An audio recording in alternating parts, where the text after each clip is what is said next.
क्योंकि अगर प्रेम किसी से भी किया तो वो प्रेम आपका लौट लौट कर आएगा।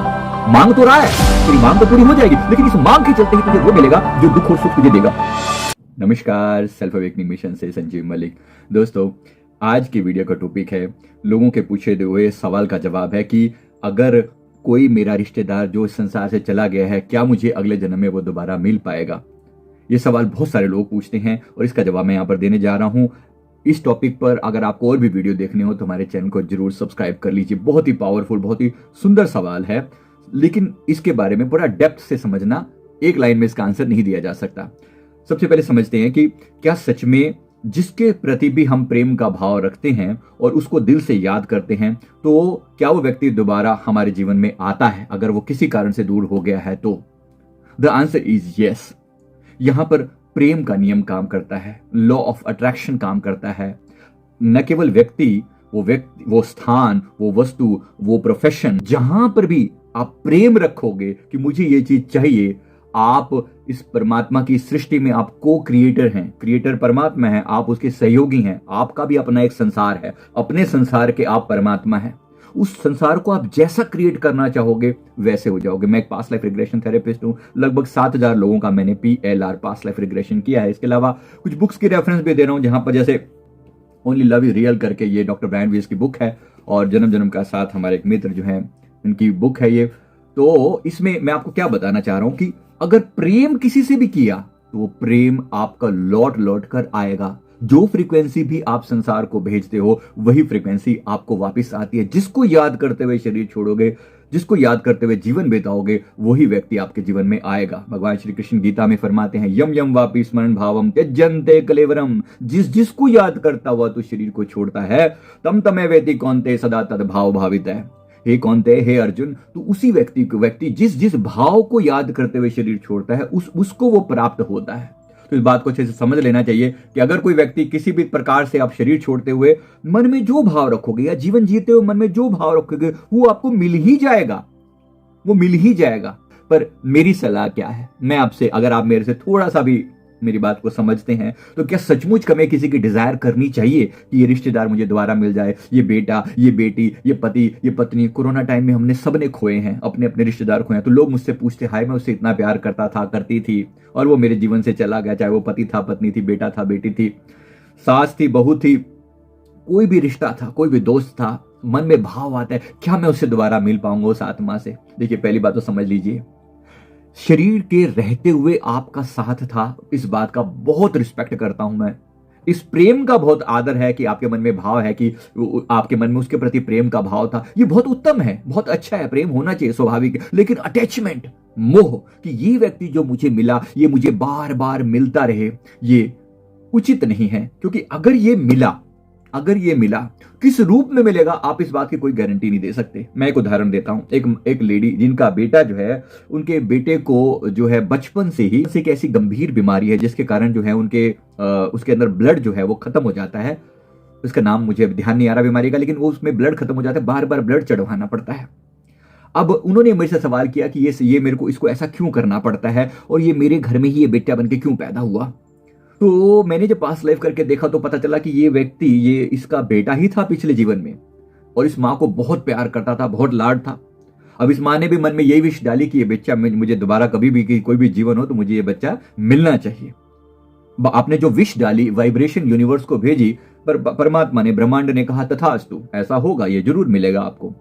एक जीवन छोड़ के उससे अगले जीवन में मिले, मतलब उसका जन्म कहीं और हुआ, इसका जन्म कहीं और हुआ, एक जीवन छोड़ के उससे अगले जन्म में इनका फिर से मिलना हुआ, ये बेटा बन के आया। लेकिन पिछले जीवन में ये जो बेटा है, जो आज इनका बेटा बन के पैदा हुआ, जो पिछले जीवन में भी बेटा था, इस बच्चे ने कोई ऐसा कर्म किया, वो कर्म भी बता देता हूं, जिसके कारण इसके जीवन में आज ये दुख आया। ये कर्म क्या किया? इसने किसी व्यक्ति की हत्या कर दी।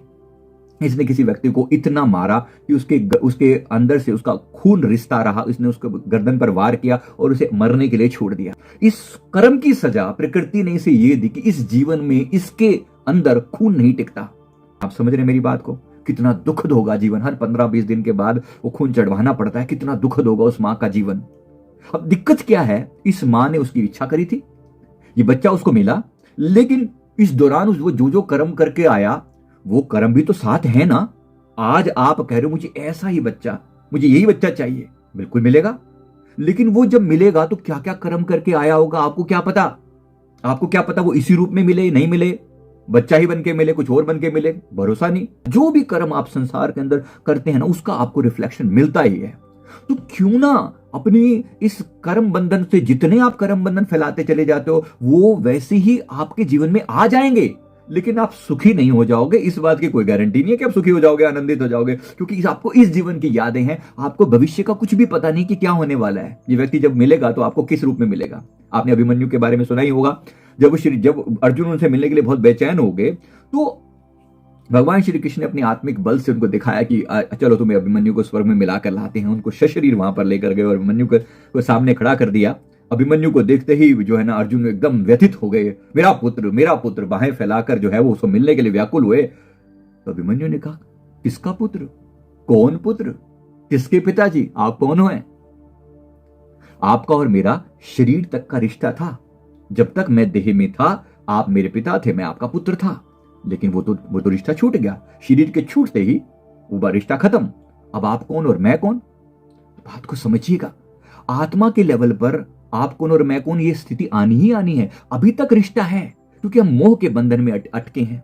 इसलिए अगर इतना ही अटकाव है मन का, जब मन इतना ही मानता है, हाड़ मांस की देह से किया जो इतना प्यार, संत तुलसीदास जी फरमाते हैं, हाड़ मांस की इस देह से तूने किया जो इतना प्यार, कहते कर लेता श्री राम से तो तर जाता संसार। अगर इतना ही प्यार करने की कैपेबिलिटी तेरे अंदर है, तो फिर परमात्मा से प्रेम करना, संसार सागर से पार हो जा। फिर क्यों दुखी हो रहा है बार बार ऐसे? तेरे अंदर वो सारी कैपेबिलिटी छुपी है, लेकिन व्यर्थ की चीज में मोह लगाकर अटक जाएगा। मांग तो रहा है, तेरी मांग तो पूरी हो जाएगी, लेकिन इस मांग के चलते ही तुझे वो मिलेगा जो दुख और सुख तुझे देगा। राइट? इसलिए ध्यान रखना, परमात्मा आपकी हर चीज का सम्मान करता है। पति पत्नी एक दूसरे के प्रति बहुत प्रेमपूर्ण होते हैं। मुझे यही पति चाहिए, मुझे यही पत्नी चाहिए, तथास्तु हो गया। अब इनका जीवन अगली बार तुरंत ऐसा होगा, कोई जरूरी नहीं। पति का जीवन कहीं किसी और जीवन में किसी और उसकी पत्नी बन गई, किसी और जीवन में हुआ, कोई और पत्नी बन गई। इस पत्नी का भी किसी और के साथ अगला जीवन हुआ, कहीं और के साथ हो गया, ये उसकी पत्नी बन गई। अब उसके प्रति भी इसका प्रेम हो गया, इसके प्रति भी प्रेम का था और उसके प्रति भी प्रेम हो गया। अब इनका जो अगला मिलन हुआ, क्योंकि इन्होंने परमात्मा से विश की थी, इन्होंने विश की थी कि मेरा इसके साथ जन्म हो। परमात्मा ने कहा तथास्तु। परमात्मा ने भी क्या कहा? सच बोलो तो अस्तित्व को आपने वाइब्रेशंस भेजी। कोई परमात्मा बैठ के सुन नहीं रहा। ऐसा मत सोच लेना कि कोई सुन लेगा, अच्छा तुमने ये बोला, ठीक है मैं वैसा करके दिखा दूंगा। ऐसा बिल्कुल भी नहीं। आप जो वाइब्रेशन भेज रहे हो, आपने कहा कि मुझे ये व्यक्ति जीवन में चाहिए, पर आपकी वो वाइब्रेशन वहां तक पहुंच गई, एक यूनिवर्स में रजिस्टर हो गई वाइब्रेशन की हाँ, इसके अगले जन्म में इसको ऐसा दिया जाएगा ये व्यक्ति। अगले जीवन में इसका लिंक किसी और के साथ हुआ, उसका लिंक किसी और के साथ हो, ये दोनों अलग अलग रास्तों से होके फिर अगले जन्म में मिले। अब क्या करेंगे? अब ये मिले तो सही, लेकिन पिछले जीवन की इनकी जो इनका जो पार्टनर था, वो भी उनके साथ भी इनका प्यार था, और उससे पिछले जन्म में ये दोनों इकट्ठे थे। अब क्या हुआ? इस जीवन में ये दोनों पति पत्नी तो बने, लेकिन इनके जीवन में पिछले वाला जो इमीडिएट पिछला जो जीवन था, उस जीवन के साथी भी इनके जीवन में आने लगे। अब क्या करेंगे? इसीलिए अफेयर चलते हैं लोगों के, इसलिए एक्स्ट्रा मैरिटल अफेयर होते हैं। कोई व्यक्ति जीवन में आता है जो लगता है कि कोई आया अनजाना और लगा जाना पहचाना, और फिर प्यार होने लगा, और फिर आप उसके साथ इन्वॉल्व हो गए।